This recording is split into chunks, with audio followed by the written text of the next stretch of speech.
ಎಲ್ಲರಿಗೂ ನನ್ನ ಚಾನಲ್ಗೆ ಪ್ರೀತಿಯ ಸ್ವಾಗತ. Welcome back to Rani logs. ಇವತ್ತು ಚಪಾತಿಗಾಗಿರ್ಬೋದು, ರೊಟ್ಟಿಗಾಗಿರ್ಬೋದು, ಅಥವಾ ಸಿಂಪಲ್ಲಾಗಿ ಪಲ್ಯ ಆಗಿರ್ಬೋದು, ಬೇಳೆ ಸಾಂಬಾರು ಜೊತೆಗೆ ಹೇಗೆ ಮಾಡೋದಂತ ತೋರಿಸ್ಕೊಡ್ತೀನಿ ಬನ್ನಿ. ಇಲ್ಲಿ ನೋಡಿ, ಒಂದು ಅರ್ಧ ಕೆಜಿಯಷ್ಟು ಎಲೆಕೋಸು ತೊಗೊಂಡಿದ್ದೀನಿ.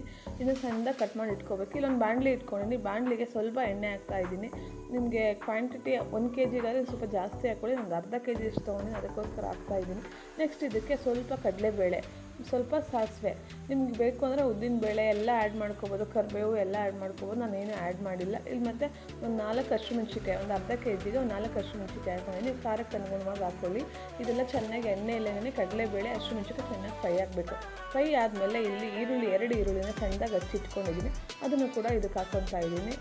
ನೀಟಾಗೆಲ್ಲ ಹಾಕ್ಕೊಂಡು ಅದು ಕಂದು ಬಣ್ಣ ಬರೋವರೆಗೂ ಚೆನ್ನಾಗಿ ಫ್ರೈ ಮಾಡ್ಕೋಬೇಕು. ಈ ಟೈಮಲ್ಲಿ ಈರುಳ್ಳಿ ಹಾಕಿದ ತಕ್ಷಣ ಅದ್ರ ಮೇಲೆ ರುಚಿಗೆ ತಕ್ಕಷ್ಟು ಉಪ್ಪು ಮತ್ತು ಸ್ವಲ್ಪ ಅರಿಶಿನ ಪುಡಿ ಹಾಕಬೇಕು. ಈರುಳ್ಳಿ ಚೆನ್ನಾಗಿ ಫ್ರೈ ಆದಮೇಲೆ ಕಂದು ಬಣ್ಣ ಬಂದ ಮೇಲೆ ಹಾಕ್ಕೋಬೇಕು. ನೋಡಿ, ಇಲ್ಲಿ ಈಗ ಹಾಕ್ಕೊತಾ ಇದ್ದೀನಿ. ರುಚಿಗೆ ತಕ್ಕಷ್ಟು ಉಪ್ಪು ಮತ್ತು ಅರಿಶಿನದ ಪುಡಿ ಹಾಕಿದ್ರೆ ಬೇಗ ಬೇಯುತ್ತೆ ಮತ್ತು ಆರೋಗ್ಯಕ್ಕೂ ಒಳ್ಳೆಯದು ಅನ್ನೋದಕ್ಕೋಸ್ಕರ ಹಾಕ್ತಾಯಿದ್ದೀನಿ ನಾನು ಅಷ್ಟೇ. ಬೇಡ ಅಂದರೆ ಸ್ಕಿಪ್ ಮಾಡ್ಕೊಳ್ಳಿ. ನೋಡಿ, ಇಲ್ಲಿ ಮತ್ತು ಒಂದು 1/4 ಸ್ಪೂನಷ್ಟು ಅರಿಶಿನದ ಪುಡಿ ಹಾಕ್ತಾಯಿದ್ದೀನಿ. ಅರಿಶಿನದ ಪುಡಿ ಎಲ್ಲ ಹಾಕಿದ್ಮೇಲೆ ಚೆನ್ನಾಗಿ ಮತ್ತೆ ಇದನ್ನು ಚೆನ್ನಾಗೆಲ್ಲ ತಿರುಗಿಕೊಂಡು ಚೆನ್ನಾಗಿ ಬೇಯಿಸ್ಕೊಂಡು ನೆಕ್ಸ್ಟ್ ಇದಕ್ಕೆ ಅರ್ಧ ಕೆಜಿಯಷ್ಟು ಎಲೆಕೋಸನ್ನ ಕಟ್ ಮಾಡಿ ಇಟ್ಕೊಂಡಿದ್ನಲ್ವ, ಅದನ್ನು ಕೂಡ ಎಲ್ಲ ಇದಕ್ಕೆ ಹಾಕ್ಕೊತಾ ಇದ್ದೀನಿ. ಎಲ್ಲ ಇದಕ್ಕೆ ಹಾಕ್ಬಿಟ್ಟು ಅದನ್ನು ಚೆನ್ನಾಗಿ ಮಿಕ್ಸ್ ಮಾಡ್ಕೋಬೇಕು. ನೋಡಿ, ಇಲ್ಲಿ ಇದೇ ಎಲೆಕೋಸು ಒಂದೇ ಅಲ್ಲ, ಇದ್ರ ಜೊತೆಗೆ ನೀವು ಕ್ಯಾಪ್ಸಿಕಮ್ ಹಾಕ್ಕೊಂಡು ಮಾಡ್ಕೋಬೋದು. ಇದನ್ನೆಲ್ಲ ಮಿಕ್ಸ್ ಮಾಡಾದಮೇಲೆ ಒಂದು 5 ಮಿನಿಟ್ಸ್ ಇದನ್ನು ಮುಚ್ಚಿಬಿಟ್ಟು ಚೆನ್ನಾಗಿ ಬೇಯಿಸಬೇಕು.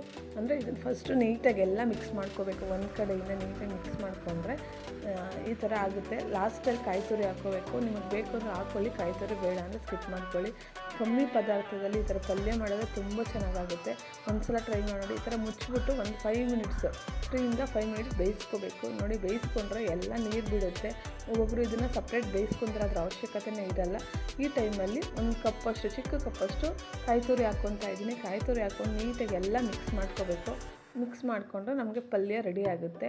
ಇದು ಒಂದು ಸಲ ಟ್ರೈ ಮಾಡಿ ನೋಡಿ. Thank you for watching my video. Please subscribe ಮಾಡಿ, ಸಪೋರ್ಟ್ ಮಾಡಿ. Thank you.